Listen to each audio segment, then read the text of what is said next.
ఎన్నికలకు సంబంధించి బెంగాల్ అస్సాంలో మళ్ళీ హ్యాట్రిక్ ఎట్లా చూస్తారు? ఇప్పుడు దక్షిణాది రాష్ట్రాలు, ఉత్తరాది రాష్ట్రాలు, ఈ రాష్ట్రము ఆ రాష్ట్రము, ఈ ప్రాంతము ఆ ప్రాంతం అని చెప్పి దేశ ప్రజల లోపల ఒక విభజన, ఒకటి విష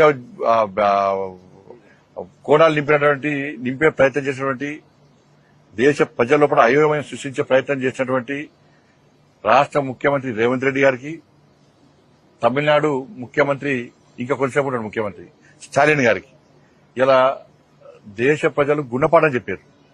పాపం రాష్ట్ర ముఖ్యమంత్రి ఏడికైనా అవుటే, తమిళనాడు వేండు అవుటే, మధ్యప్రదేశ్ వేండు అవుటే, బీహార్ వేండు అవుటే, హర్యానా వేండు అవుటే. కాబట్టి నేను చెప్తున్నా, ముఖ్యమంత్రి తొందర రాహుల్ గాంధీ కుర్చీలో కూర్చోవాలి, బాగా ఆతుత బాగుంది, ఇప్పటికున్నది.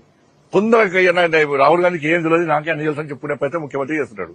ఇవాళ ఏమైంది? ఇవాళ ఇప్పుడు వచ్చిన ఫలితాల ప్రకారం బెంగాల్లో మేము గెలిచే అవకాశాలు ఎక్కున్నాయి, పాండిచేరిలో మేము గెలిచే అవకాశాలు ఎక్కున్నాయి, అస్సాంలో వారు వన్సే లెక్కనే ఫలితాలు వస్తున్నాయి. ఇవాళ కేరళలో ఆ కమ్యూనిస్ట్ ప్రభుత్వం 3 సార్లు 2 సార్లు అయింది కాబట్టి, ప్రజా వ్యతిరేకత ఉంది కాబట్టి అది గుడ్డిలో మీరు గెలిచే ప్రయత్నం గెలుస్తున్నారు కావచ్చు అంతే. ఆ 12 సీట్లు దేశంలో కాంగ్రెస్ పార్టీ ఎక్కడ రాసి పెట్టుకోరు. ఇక కాంగ్రెస్ ముక్త భారత్ అనే నినాదం ఇవాళ మేము సక్సెస్ కాబోతున్నాం. ఇవాళ అనేక రాష్ట్రాలు, ఇవాళ బెంగాల్ మాకు కొత్తగా యాడ్ అవుతుంది. ఇవాళ ఇట్లా ఇంకా రాబోయే ఎన్నికలు కూడా నరేంద్ర మోడీ గారి నేతృత్వంలోని ఎన్డీఏ ప్రభుత్వాలు ఈ దేశంలో డబుల్ ఇంజన్ సర్కార్ ఏర్పడబోతున్నాయి. అంతటా కూడా ఇలా బెంగాల్ ఫలితాల కోసం దేశవ్యాప్తంగా భారతీయ జనతా పార్టీ కార్యకర్తలు ఎదురుస్తున్నారు. ఈ ఫలితాల బట్టిగా దాదాపు అనేక మంది కార్యకర్తలు బలిదానం అయిపోయినాడు. బంగ్లాదేశ్ గుండాల చేతుల మా కార్యకర్తలు బలిదానం అయిపోయారు, మా కార్యకర్తల కుటుంబాలు బలైపోయినాయి.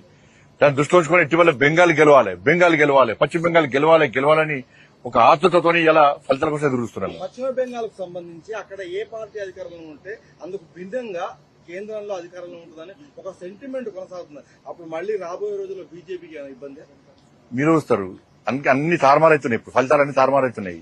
మీ సర్వే ఫలితాలు తారుమారైనాయి అన్ని. నరేంద్ర మోడీ గారు ప్రభుత్వం కాకుండా ఏ ప్రభుత్వం వస్తుందని చెప్పు, నాకు చెప్పండి. రాహుల్ గాంధీ అయితే వాళ్ళ పార్టీలో మాకు ప్రచారకే రాహుల్ గాంధీ. రాహుల్ గాంధీని నాయకుడి లెక్క వాళ్ళ నాయకులే గుర్తిస్తలేరు. ఇంకెవరు దేశంలో ఏ పార్టీ చెప్పు?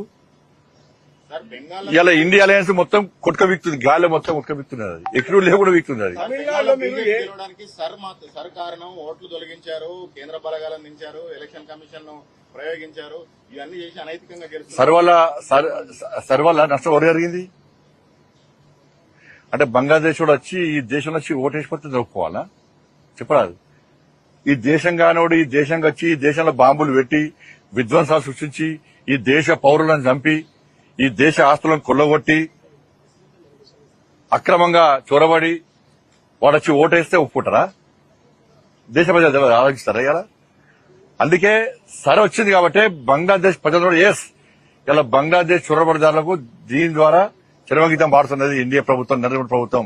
కాబట్టి ఫలితాలు ఈసారి ఇటీవల బీజేపీ అనుకూలంగా రావాల్సిందే, దీదీ సంగతి చెప్పాల్సిందే అని చెప్తున్నారు. ఇవాళ ఇప్పుడు తమిళనాడులో ఏఐడిఎంకేతో బీజేపీ జట్టు కట్టింది, కానీ అక్కడ టీవీకి అనూహ్యంగా పుంజుకున్నది. ఎట్లా కూడా వచ్చి ఫలితానికి వస్తున్నాయి కదా, చూద్దాం. ఇంకా వాళ్ళ ఆ రాష్ట్ర ప్రజల నిర్ణయం, రాష్ట్ర ఏ ప్రజా నిర్ణయం శిరసావహించాల్సిందే.